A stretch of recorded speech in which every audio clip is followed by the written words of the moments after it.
All right, today we have another MaxLawCon 2020 presentation from Jess Birken. Jess, why don't you introduce yourself and let everybody know what you're talking about today? All right. Hey, everybody. I am Jess. You might know me from the group if you're in the Max Law Facebook group. I've been in there a lot. So I'm going to talk to you today about why I switched my practice to subscription services and how you might also think about that for your firm. So if you like what I'm saying, I would suggest you connect to me on Twitter.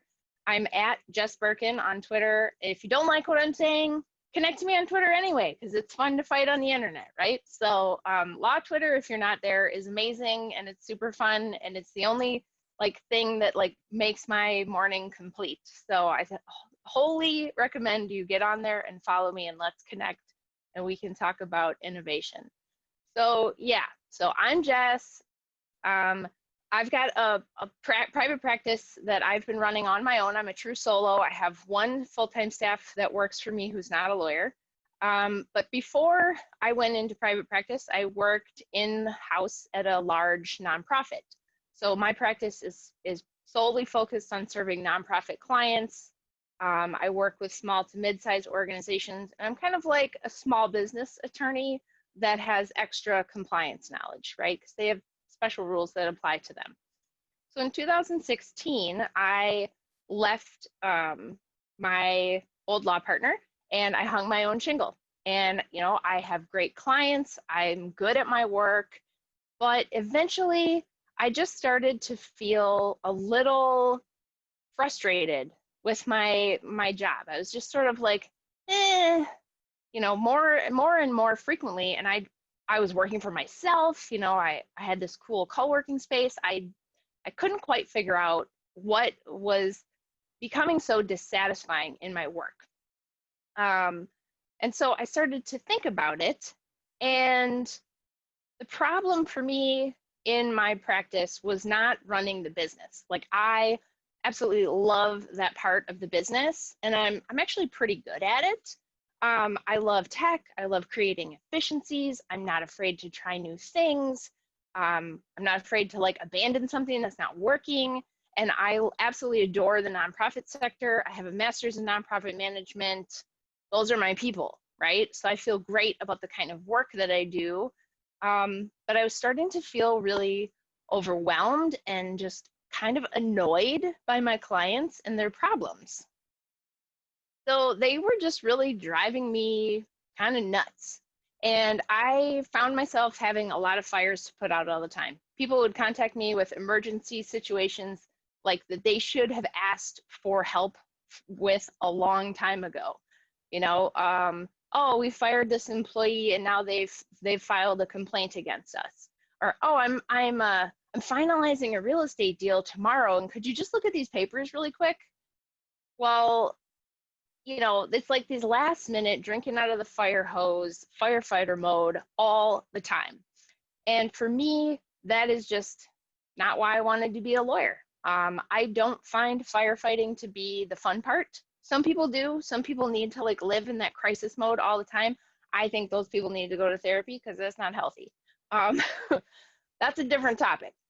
I want my clients to be strong nonprofits, strong companies, right? And it bugs me when they wait too long to get advice or go all in on something before figuring out if it was a good idea. And then they call me at the last minute to fix the problem. So too many clients were showing up with these super short deadlines for projects where they were, you know, 90% in and just wanted me to check it over quickly.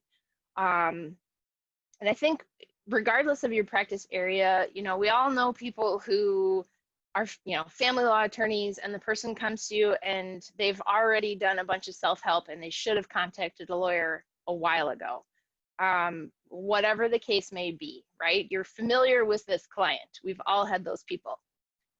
And I also had sort of a suspicion that customer satisfaction was becoming a problem for my clients also. Now, I am practicing in Minneapolis, Minnesota, and the surrounding area. And so one of the things about the Midwest, but Minnesota in particular, is that Minnesotans are very indirect communicators. I grew up in Milwaukee, Wisconsin. I'm on the east side of the Mississippi River, so I'm a much more direct person. But here in Minnesota, people are very indirect, and they just won't tell you to your face if they're unhappy, unless it's really bad. But I had some telltale signs, right? So I had clients that, and these might sound familiar to you, I had clients that wanted to limit the scope of work, right? Oh, I'm going to do all these things, and I just need you to do this one part that I feel like is lawyer work. Or I had clients who would rarely call me. I had clients that were trying to do the legal work by helping because they think that it will cut their costs, when you and I both know that doesn't work because they probably did it wrong, or they made it worse, right? And then I would have clients who I would have talked with about something, and then they would just disappear for 6 months only to show up with a big problem because maybe they didn't want to call me and pay for the 10 minutes to ask the question, right? But on the flip side, I had some clients that were super happy, and there was one in particular that was my first private practice client. And I took them on pro bono because they asked me to be on their board of directors, but what they really needed was a lawyer, and that's really what they wanted from me, was legal services. So I said, look, I'll be your lawyer for free for a while. How about that instead? And they were happy with that. And it led to lots of referrals, and it was totally a good move at the time. But this client was always happy. They included me on everything they did. If they were gonna do anything that had some sort of like legal angle, they would CC me on the email when they were first discussing it, and they would make sure that they were doing the right thing on the front side of everything they did. So they got advice early and often, and in the 5 years that I represented them, they had virtually no legal problems. And I even took them through like a emotionally difficult merger with another organization where we merged both of their org cultures and their boards, and it all went brilliantly. And that's not just because I'm amazing, although, you know, whatever. But my light bulb moment, so I've got this like client in the back of my mind, right? Like they're really happy and they don't pay. So who doesn't love that? But then my real light bulb moment was when I offered to take this long-standing client of mine. They'd been with me for a really long time before I hung my own shingle, when I was with my partnership. Like we worked together for years, and I just hadn't seen this executive director in quite a while. So I emailed her and said, hey, you know, I haven't seen you in forever. Would love to take you for a cup of coffee just to connect. And she wrote back and asked me if there would be a charge for the meeting. And I was like, oh my God, what? Like, all right, we have a problem here. Like this client doesn't even want me to buy them a cup of coffee because they're worried that my 6-minute increments will be like running, and that I'm going to nickel and dime her at the coffee if we end up talking about something. So that was sort of a wake-up call for me, that this client that knows and loves me was feeling that way. So that's kind of when it really, really clicked that my clients are not contacting me and I'm putting out fires because they don't want me to give them a bill for 6 minutes. They don't want to call and ask the question and say, should I do this? Should I not do this? We're thinking about doing this. Because they're like, well, she'll probably say it's fine. And, you know, I don't want to get the bill for the 10 minutes just to hear it's okay. So they just don't contact me until there's a burning garbage fire. So I really started thinking, you know, how can I, one, get clients to talk to me earlier and more often so I enjoy the work more? Two, how can I help them avoid those big expensive problems? Because for me, my goal as a small business nonprofit attorney is to do risk management, right? Not to like make money off of them having big dumpster fires, even though that could be lucrative. I really want them to be healthy and grow strong and not waste their time and resources on big problems that shouldn't exist. And then three, how can I help them control their costs, but I still need to make money, right? Because the pro bono client was very happy, but they never paid me. So that's obviously not a viable business strategy. I'm a huge fan of, entrepreneurship and like thinkers and people like Gary Vee and Seth Godin and Ramit Sethi. And I go to like weird legal conferences like Lawyerist's Old TBD Law. And I go to like Cleo Cloud and listen to podcasts. And I'm into all of this stuff. And I started thinking about would a subscription service actually work for my law firm? I got very into online courses and thinking about content and content marketing and how do I get what's in my head into a course.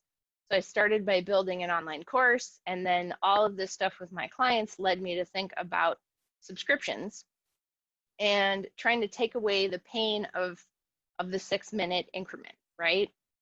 So I started looking at the market to see who was already out there doing this. I took a class from Ramit Sethi, who I love, and one of the things where Ramit talks about is like verifying your idea and whether your idea is a good one, and actually seeing that other people are doing the thing that you want to do is basically market validation of your idea. So I wanted to have some market validation, like, are there other legal services that are on subscription? And of course, when I looked around the world on the internet, I'm seeing, of course, this is a thing, right? We already have group legal services through Legal Shield and ARAG, and LegalZoom was starting to get into that. I know Alan Rodriguez, who used to be at LegalZoom and who's now at 1-400, and like he was, huge into their legal subscription program. And then I found other solo practice and small practice attorneys that were doing this, like John Tobin, who has the Creators Legal Program. He's awesome. You should check out his stuff. Kim Bennett, of course, is a very outspoken lawyer who's got a whole subscription model. And my friend Erin Levine, who runs Hello Divorce out in California, has built this huge divorce family law platform for DIY people where they can upgrade to have a lawyer help them. So these are all already out there and existing. And for me, that was a great big green light. It was like, go, run, like you can do this. So that's basically how I sort of decided, like, this is what I'm going to do. So I had been mulling this over, and I actually had a really bad breakup. I had this like jerk boyfriend who dumped me right before I was going to Lawyerist LabCon, and I was like a crying mess. I was just like, oh, I'm going through this big breakup and I have to go to LabCon like tomorrow. And I just decided that I would be damned if I was gonna let this guy ruin my experience at LabCon. So I just decided I was gonna go to this conference with 75 of the, smartest, most innovative people in legal, and I was gonna get the most out of that 3 days. So I basically went into LabCon saying, I'm building my version 1.0 subscription plan. We're going to do this. Screw that guy. I'm coming out of here bigger and stronger. Like, let's go. So I sat down and I said, I need to create my own thing. Chad Burton, who's in the Max Law group, gave me a really great piece of advice, which was don't just repackage what you already do and call it a subscription. You need to create something new. So I really started thinking about what can I create that's new and what do my clients actually want, right? And everybody likes to think that, our practice is like magical and different and our clients are sensitive, special people and we can't possibly change things for them because they're so high maintenance and all of the excuses. But I think really a lot of clients want the same things. And, so I think most clients really want to know how much something costs, right? When's the last time you paid for something that you didn't know how much it was going to cost? Lawyers are almost the last place where that experience happens. So I think clients want to know how much something costs. I think they want to feel like they're getting something of value, right? You don't want to buy something that's not valuable. That's a waste of money. They want to be able to quit if they don't want to keep going. and they want to access legal services when it's convenient for them, not necessarily when it's convenient for us. And they also want to feel safe and secure, like they've made a good decision. So that was sort of my baseline. Like, all clients want these things. And then I looked at, what do I want? Because I am the person that has to come do this work every day. And if I am miserable, that's no good, right? Or if I am drawing in clients that are a terrible fit and terrible to work with, that's also no good. So for me, my list of wants was these things. And these may be similar for you, but you may have your own things that you want, right? So my list was, I don't want to go broke. That would be nice. I want to provide value that doesn't involve time tickets. And I wanted to provide value that was scalable and evergreen. And so that's, that's that whole online course content side of me coming out. I want to get paid for the things that I usually don't charge for, but are still super valuable. So in my practice, a lot of times people would ask me, oh, I think I need to have a participant waiver for our nonprofit. And I would just be like, look, I have this form here. I'll email it to you. Just take it. I'm glad you're using that. Or, oh, we don't know what good board meeting minutes look like.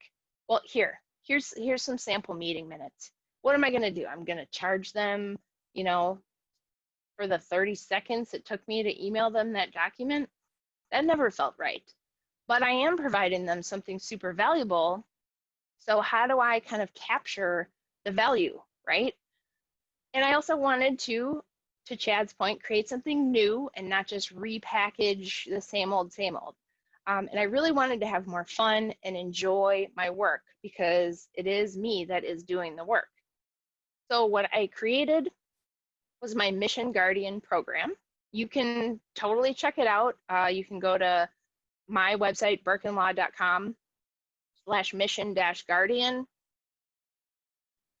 or just go to missionguardian.com. There's like a sales page light on missionguardian.com. I'm not hiding anything. The prices are right there. What you get is right there. The sales pitch is right there. Feel free to go poke around and look at everything. Get inspired for your own ideas. People always want to go deep on well, what's in there and how did you build it and what's your tech stack and this, that, and the other. And I have a whole other talk I can give about how I literally built the website and what tech I use and all of that. And a lot of times people want to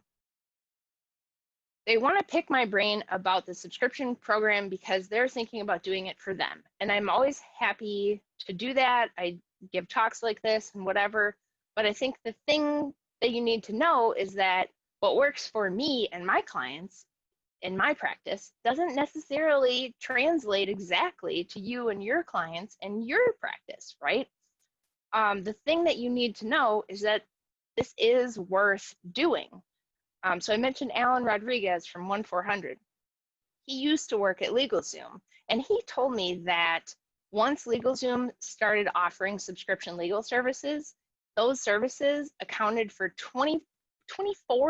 That's almost 1/4 of LegalZoom's revenue after just 12 months. So that is a huge consumer, we're all raising our hand saying, this is what we want. So the thing you should definitely know is that this is doable and people do want it. So what you have to figure out is, what do your clients want from you and your practice, right? They want to know how much it costs. They want to feel like they're getting something of value. But what else is unique to your clients, right? And you should ask them, what do they like about working with you and what is valuable about your service? And you don't personally have to ask them. You could use, if you use Smith AI for your calling, you could have them do outbound calls and survey your clients for you. You could do a focus group. You could have an admin do it. You could have an intern do it, because maybe, it's too scary to get some of the feedback directly, or they might, if you live in the Midwest or in Minnesota, they might not want to tell you all the feedback.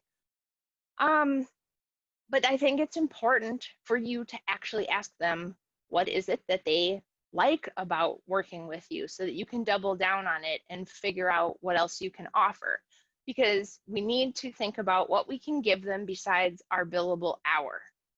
The billable hour is not what we sell, right? Is it your clients need educational materials? Are you a divorce lawyer and you're always putting people in touch with good counselors or giving them advice about how to manage their kids' adjustment? What do you do to coach your clients through their situation that's got really nothing to do with the law? And can you expand on that to make it more of a service offering? And then think about what makes your job more fun. Who are your ideal clients and why are they great? That's really important, because if you create something that attracts those people that you love to work for and work with, you will be much happier. If you create a subscription plan or any sort of, practice plan that attracts your worst clients, you will make yourself miserable, because those people will be your target market accidentally. So that's super important as you go into this, is understanding the kind of people that you like to work with and what their persona is. And then the big one, how do you avoid going broke? It sounds funny, but like seriously though, the thing that everybody is most scared of about flat fees or subscriptions is getting screwed on the work, right? So, or maybe you're afraid of like getting stuck with clients. So make sure that you're not. Make sure that you're not going to go broke. There are different ways to accomplish this. Like there's an episode of the Lawyerist podcast that it's pretty ancient now, and I forget the guy's name, but he was a divorce lawyer who did, it was kind of like a subscription, more like payments, but it was like his clients paid for a 4-month block. And every 4 months, they mutually decided whether they were going to continue or not.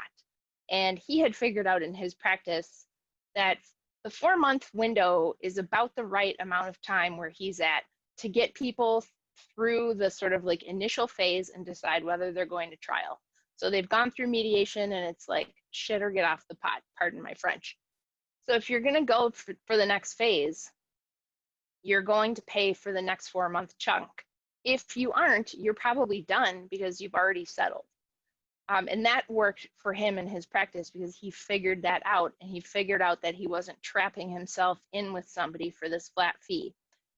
The other thing is, mastering your scope of work, whatever that looks like for you, whether it's the boundaries of the subscription plan or if you're doing flat fee projects within that plan.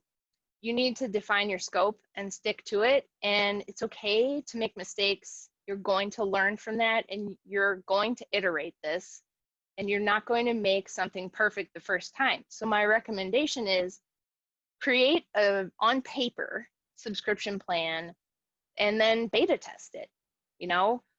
First of all, get feedback from your best clients and say, is this something you would be interested in or would have been interested in while we had our time together? Don't make some big flashy announcement. Just get people's feedback. Then when you feel like you have it in a good place, test it, right? The next client that comes in the door, say, this is a choice for how you work with me. Or say, this is how I am working with new clients. Try it and see how it works. I offered a choose your own adventure plan. Basically, like my retainer letter looked like, here's how subscription works. Here's how the old traditional hourly model works. At the end of that retainer agreement, they actually ticked a box, which one do you want?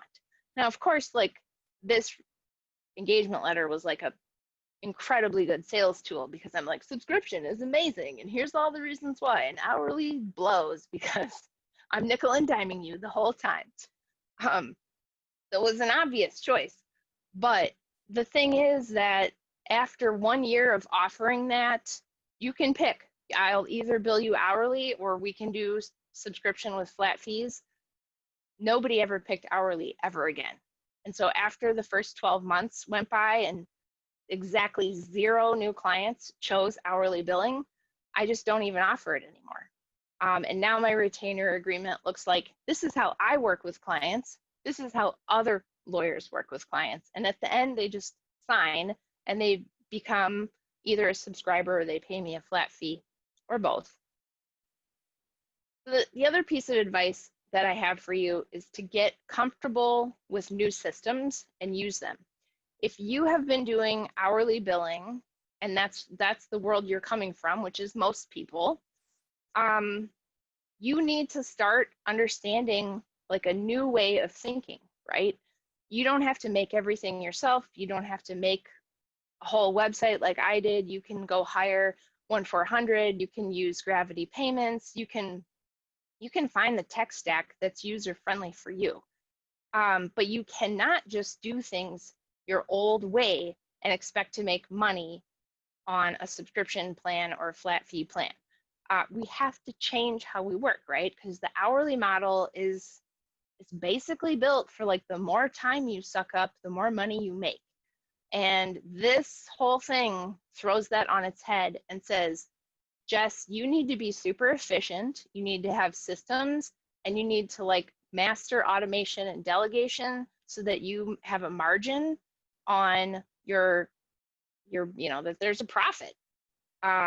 So that might look like outsourcing some of the work to lawyers on LawClerk, right? I do that all the time. LawClerk.legal, it's a great resource. I charge my clients flat fees. I ship the work off to somebody at LawClerk.legal and it gets done and I know exactly what it's going to cost me. That might look like online scheduling to manage client expectations, or it might be having a secure website or a portal. Just all of these things that create efficiencies for you so that you don't get broke, but they're new to you. And so you're going to have to get comfortable using new things if that's not your everyday norm.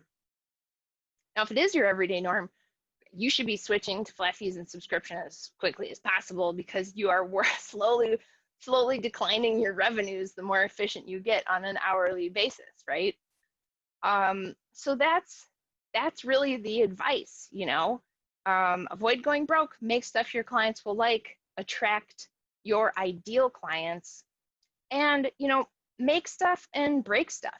It's okay to make mistakes. We tend to be type A driven overachievers, and, that can kind of lead to paralysis by analysis where we're trying to plan the perfect thing. And if you're like me, you have very high standards and you like have an idea in your head of how something is supposed to be.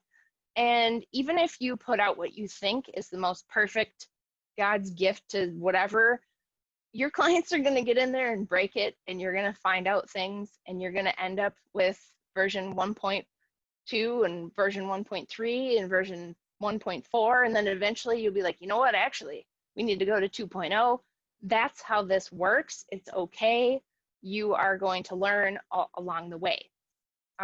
So I think this is just about the end of my spiel. So if you have questions, throw them in the chat and we can answer some of those. Let's see, do we have any questions, Becca? So we did have one member just say that one of their big concerns is pricing so that they're not doing work for free.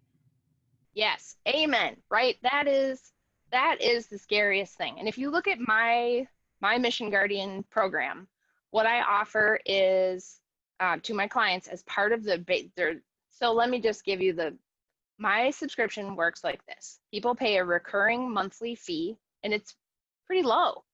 And they get a certain amount of service as part of that base subscription. And that doesn't cover everything, right? So if they actually need me to work on a document, help them with a real estate deal, respond to the IRS, or, like meaty things that are not covered by my base subscription, we do those on a flat fee project. And so my promise to them as subscribers is that I will always quote you a price for any work that we need to do outside of the base subscription. So I think one of the things that people get scared about is that, oh, I need to have this like one price that encompasses everything. And how can I possibly do that? Because every case is a little bit different and every client's needs are not exactly the same. Well, don't do that, right? Unless you want to do like a structured payment plan like that divorce lawyer I mentioned, who's like, I know most cases are going to settle within 4 months and I'm really comfortable taking 4 months as a flat fee, whatever comes, right? Okay, fine. But if you're really trying to do a subscription, you need to decide what's in the subscription and what's not in the subscription. So like my subscription includes unlimited scheduled calls with me.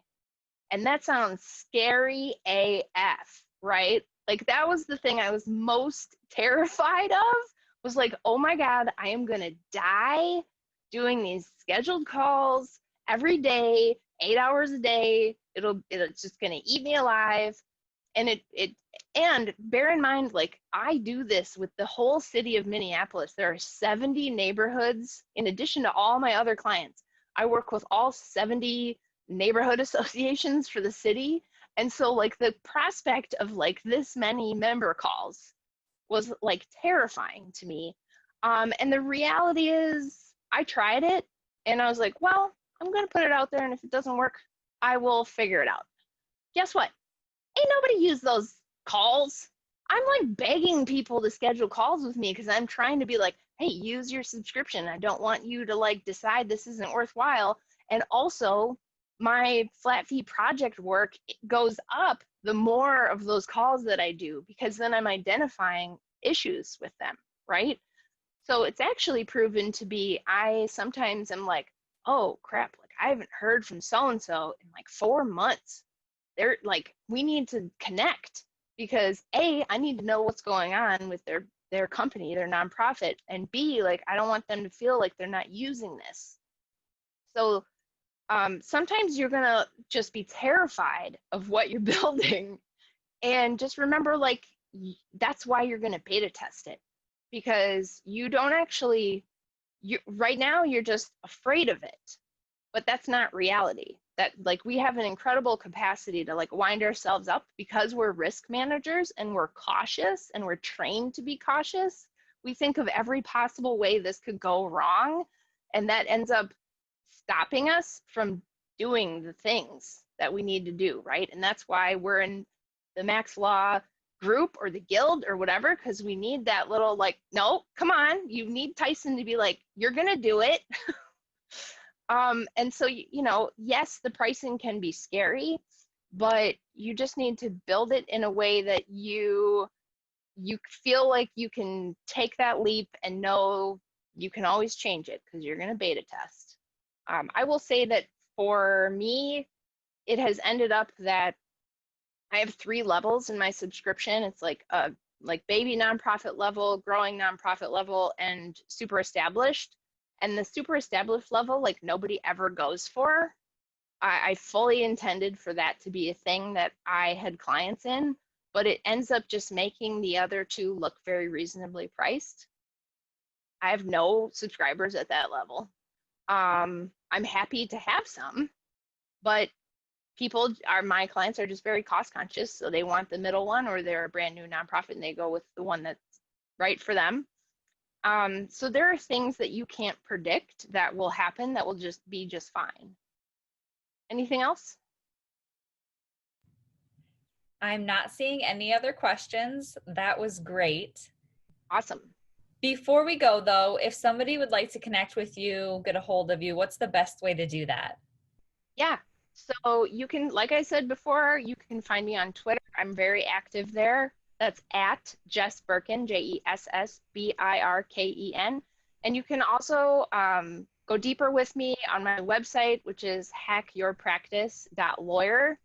And I just like talking with other lawyers about this stuff. And I don't have the bandwidth to like talk one-on-one with everybody. So I end up just puking all of my stuff out onto my YouTube channel and my website.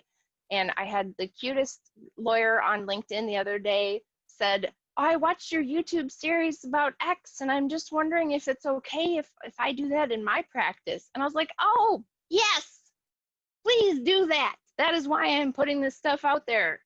Please do the things. So connect to me, watch the YouTube videos, find me.